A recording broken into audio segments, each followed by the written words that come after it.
Good morning বন্ধুরা, দেখো আজকে আমার নিচের বাগানে কত কী ফুল হয়েছে। ঠাকুরের জন্য দুটো মানে অফ হোয়াইট কালারের জবা হয়েছে। আর চলো এবারে তো প্রতিদিনের মতন যে কাজ শুরু করতে হবে। এখন বাজে 8টা সাড়ে 8টা বেজে গেছে। আর চলো এবার সব কিছু গুছিয়ে চলে এসছে ব্রেকফাস্ট করতে। বলে না মেয়েরা হচ্ছে দশভুজা, সত্যিই তাই, মেয়েরা দশভুজা। একদিকে নিজের জন্য একটু আলু পেঁয়াজ ভাজা বসিয়েছি, আর আরেকদিকে ছেলের জন্য বাটার দিয়ে পাউরুটি ভাজা বসিয়েছি, এবং তাড়াতাড়ি করেই সেটা চলছি, কারণ অনেকটা বেলা হয়ে গেল তো। আবার রান্নাবান্না আছে, রান্নাবান্না অল্প হলেও তবু তো করতে হবে আমাকেই।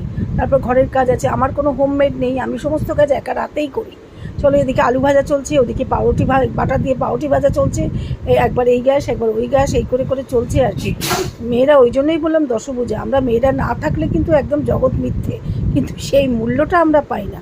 এখনকার মেয়েরাও পায়, তবু কিছুটা পায়, আমরা তো একদমই পাই না। হ্যাঁ, আমরা নাকি ঘরে বসে থাকি, শুধু খাই দাই ঘুমাই। হ্যাঁ, তোমরা বলো এটা কি সত্যি? এই কাজগুলো তাহলে কে করে বলো? চলো মোটামুটি টিফিনটা রেডি হয়ে গেছে, আলু পেঁয়াজ ভাজাটাও হয়ে এসছে, আর ছেলের বাটা দিয়ে পাউরুটিটাও ভাজা হয়ে এসছে।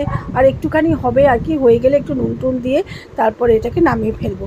আর বেলা অনেকটা হয়ে গেছে তো, আর বেশিক্ষণ রান্নাঘরে দাঁড়িয়ে কাজ করতে আমি একদমই পারি না, কিন্তু কিছু করার নেই, করতে তো হবে।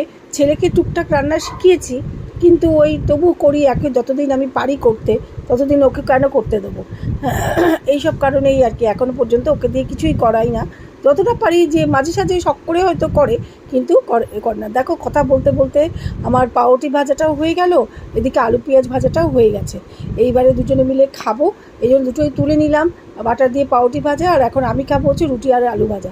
সেইগুলো দিয়ে আর কি এখন আমাদের ব্রেকফাস্ট হবে আর কি। চলো তাহলে মোটামুটি দুটোই সব রেডি হয়ে গেছে। আবার দেখেছো তো এক পাজা বাসন পড়ে আছে। চলো চলো চলে এসেছি ব্রেকফাস্ট করতে। ছেলেকেও দিয়ে দিয়েছি রুটি আলু ভাজা, তার সঙ্গে হচ্ছে দুধ চা। একবার লিকার চা খেয়েছি, দুধ চা না হলে না আমার ঠিক পোষায় না, মনে হয় চাটা খেয়ে ঠিক পরিতৃপ্ত হয়নি। যাই হোক, কেমন লাগলো তোমাদের ভিডিওটা জানিও। তোমরা সকালবেলা কী দিয়ে ব্রেকফাস্ট করছো সেটাও কমেন্ট বক্সে জানিয়ে দিও। তাহলে আজকে নতুন টাটা, সবার দিনটা ভালো কাটুক। টাটা, সবাই খুব ভালো থেকো।